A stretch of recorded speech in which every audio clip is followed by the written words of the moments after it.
ভুট্টাগুলো আপনি দেখাই, দেখেন ভুট্টার কালার এবং ভুট্টার সাইজ মাশাআল্লাহ আলহামদুলিল্লাহ। দেখেন প্রিয় দর্শক, ভুট্টা হচ্ছে একদম পাশে পাশে ভুট্টা এবং হচ্ছে কালারটা দেখেন খুবই সুন্দর, খুবই সুন্দর কালার।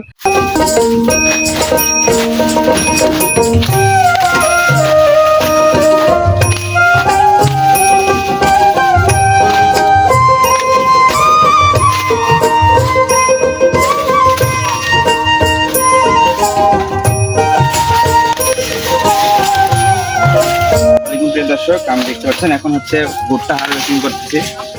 এটা হচ্ছে যে আমি এখন ভুট্টা দিয়ে আছি। ভুট্টাগুলো কানগুলো বেশ হচ্ছে দেখেন, বেশ হচ্ছে মিডিয়াম সাইজের হয়েছে। এটা হচ্ছে আরো বড় হতো। এটা হচ্ছে আগাম ভুট্টার জাত না হওয়ার কারণেই এই ভুট্টাটি ছোট হয়ে গেছে। এখন হচ্ছে আষাঢ় মাস, এই মাসের আগে ভুট্টা হারভেস্ট করা কমপ্লিট হয়ে যায়, কিন্তু এখন এটা নামলা হওয়ার কারণেই এটা হচ্ছে হারভেস্ট করতে দেরি হয়েছে এবং হচ্ছে কানগুলো বেশ একটা ভালো হয়নি। তারপরে দেখাই এখানে ভুট্টাগুলো আপনি দেখাই, দেখেন ভুট্টার কালার এবং ভুট্টার সাইজ মাশাআল্লাহ আলহামদুলিল্লাহ। দেখেন প্রিয় দর্শক, ভুট্টা হচ্ছে একদম পাশে পাশে ভুট্টা এবং হচ্ছে কালারটা দেখেন খুবই সুন্দর, খুবই সুন্দর কালার আলহামদুলিল্লাহ। এটা হচ্ছে আমাদের জমিনে ভুট্টা ভাঙতে এসেছে আজকে হারভেস্ট করার প্রায় শেষের দিকে। পুরোটা দেখতে পাচ্ছেন চারিদিকে ভুট্টা, আর এই ভুট্টাটি খুবই সুন্দর এবং ভালো হয়েছে। এটা হচ্ছে মানুষ এবং পশু পাখি সবাই উভয়ই এই ভুট্টা হচ্ছে খেয়ে থাকে এবং ভুট্টার আটা এবং ময়দা খুবই উপকারী।